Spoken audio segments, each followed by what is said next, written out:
Hello बच्चों, let's read this question and the question says that the set of points of differentiability of the function fx is equal to e raised to power minus mod x is. Now let's see the options. Option A 0 comma infinity, option B minus infinity comma infinity, option C 0 comma infinity and option D minus infinity comma infinity except 0. तो आइए अब इस question को यहाँ पर हम solve कर लेते हैं। इस क्वेश्चन में हमसे कहा गया है कि हमारे पास हमें बताना है कि सेट ऑफ पॉइंट क्या होगा of differentiability of the function f x is equal to e raise to power minus mod x. तो यहाँ पर हम की कॉन्सेप्ट यूज़ करेंगे, concept that f x is equal to, तो यहाँ पर अगर हम देखें तो एफ एक्स क्या होगा हमारे पास, एफ एक्स हो जाएगा यहाँ से e raised to power minus x when x is greater than equal to 0। जब हमारे पास x 0 से बड़ा है, 0 के इक्वल होगा, तो हमारे पास क्या आएगा e raise to power minus x, because यहाँ पर x जो है, यहाँ पर जो मॉड है हमारा वो पॉजिटिव में ओपन होगा।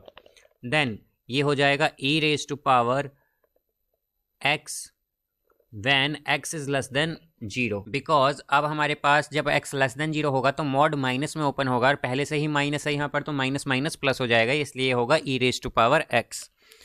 तो अब अगर यहाँ पर हम डिफरेंशिएबिलिटी देखें तो हम क्या कहेंगे कि f हमारा इस फंक्शन से अगर हम देखते हैं तो f जो है हम कह सकते हैं कि हमारा डिफरेंशिएबल होगा एवरीवेयर एक्सेप्ट 0, बिकॉज 0 पर हमारे पास क्या हो जाएगा, यहाँ पर e रेज टू पावर 0 हम जानते हैं वो क्या होता है, 1 होता है, तो इसलिए उस पर ये डिफरेंशिएबल नहीं होगा function.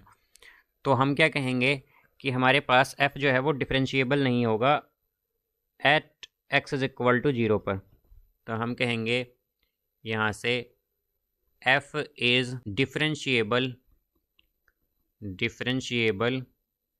Function except x is equal to 0। तो x इज इक्वल टू 0 को हटाकर ये डिफरेंशिएबल होगा। तो इसे हम चेक भी कर लेंगे। यहाँ से अगर हम देखें तो हमारे पास limit x tends to 0 plus पर अगर हम देखें तो हमारे पास क्या होगा, ये आएगा f x minus f 0 by x। तो यहाँ पर यह हो जाएगा limit x tends to 0 plus, अब यहाँ से हमारे पास x ग्रेटर देन 0 पर क्या आएगा, basically e raise to power minus x. तो e raise to power minus x minus 1 by x। तो हम क्या करेंगे, माइनस साइन मल्टीप्लाई और डिवाइड कर देंगे यहाँ पर माइनस 1 से, तो ये आएगा माइनस, और माइनस यहाँ पर हम कॉमन ले लेंगे। तो यहाँ से अब अगर हम देखें तो हमारे पास फॉर्मूला होता है that limit x tends to 0 e raise to power x minus 1 by x जो है वो इक्वल होता है 1 के। तो यहाँ से ये हमारे पास e raise to power minus x है और डिवाइड में भी माइनस एक्स है, तो ये क्या हो जाएगा, यहाँ से 1 आएगा, और माइनस मल्टीप्लाई में है तो ये माइनस 1 आएगा यहाँ पर। अब limit x tends to 0 minus अगर हम देखें तो ये आएगा f x minus f 0 by x। तो ये हो जाएगा यहाँ से limit x tends to 0 minus, तो 0 माइनस यानी कि लेस देन 0 पर हमारे पास क्या होगा, x लेस देन 0 पर ये e raise to power x आएगा, तो e raise to power x minus 1 by x। अब हम जानते हैं कि limit x tends to 0 e raise to power x minus 1 by x 1 के इक्वल होता है 1। तो यहाँ से अगर हम देखें तो हम क्या कह सकते हैं कि f हमारा डिफरेंशिएबल नहीं होगा 0 पर, जैसा कि हमने पहले यहाँ पर कहा था कि f जो है वो डिफरेंशिएबल नहीं होगा x इज इक्वल टू 0 पर, बिकॉज यहाँ पर एक तो माइनस 1 आया है और एक 1 आया है, तो इसलिए इक्वल नहीं है, तो ये डिफरेंशिएबल भी नहीं होगा।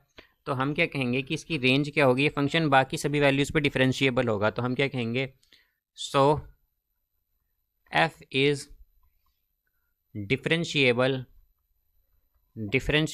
ऑन, या डिफरेंशिएबल होगा हमारे पास minus infinity comma 0 union 0 comma infinity में, या फिर हम इसे ऐसे भी लिख सकते हैं कि f is differentiable on minus infinity comma infinity except 0, ये आ जाएगा। तो इसका करेक्ट आंसर आएगा हमारे पास ऑप्शन डी।